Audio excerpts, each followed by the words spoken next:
మద్యం కుంభకోణంలో రాజకేశిరెడ్డి వసూళ్ల బృందంలో కీలక వ్యక్తి పురుషోత్తం వరుణ్ కుమార్ అమెరికాలో చదువుకున్నట్లు సిట్ బృందం గుర్తించింది.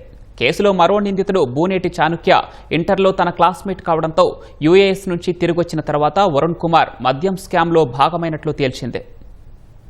మద్యం స్కామ్లో కొల్లగొట్టిన ముడుపుల సొత్తులో కొంత మొత్తాన్ని శంషాబాద్లోని సులోచన ఫామ్ హౌస్లోని డెన్లో దాచిపెట్టినట్లు సిట్ అధికారులకు వాంగ్మూలం ఇచ్చిన పురుషోత్తం వరుణ్ కుమార్ అప్పట్లో ఈ ముఠాలో కీలక సభ్యుడిగా కొనసాగారు. ఎస్ఎన్జే డిస్టిలరీస్ యాజమాన్యాన్ని బెదిరించి వారి అనుబంధ సంస్థైన లీలా డిస్టిలరీస్ ను స్వాధీనం చేసుకున్న రాజకేశిరెడ్డి దానికి ఏపీ ఆపరేషన్స్ హెడ్ గా వరుణ్ కుమార్ ను నియమించి దోచుకున్నారు. వైసీపీ హయాంలో లీలా డిస్టిలరీస్ కు 453 కోట్ల రూపాయల మేర మద్యం సరఫరా ఆర్డర్లు కట్టబెట్టారు. ప్రతిగా వారు అప్పటి ప్రభుత్వ పెద్దలకు 62 కోట్ల ముడుపులు చెల్లించారు. తానే వెళ్లి ఈ డబ్బులు వారి మనుషులకు అందజేసినట్లు సిట్ విచారణలో వరుణ్ కుమార్ వెల్లడించినట్లు తెలుస్తోంది. ఒక్కో దఫా 25 నుంచి 30 లక్షల చొప్పున చెల్లించానని చెప్పినట్లు తెలిసింది. సికింద్రాబాద్ లోని ఈస్ట్ మారేడుపల్లికి చెందిన పురుషోత్తం వరుణ్ కుమార్ హైదరాబాద్ లోని మహావీర్ కళాశాలలో ఇంజనీరింగ్ చదివారు. అమెరికాలోని లింకన్ విశ్వవిద్యాలయం నుంచి 2016లో ఎంబీఏ పూర్తి చేశారు. ఏడాది పాటు అమెరికాలోనే ఉన్న ఆయన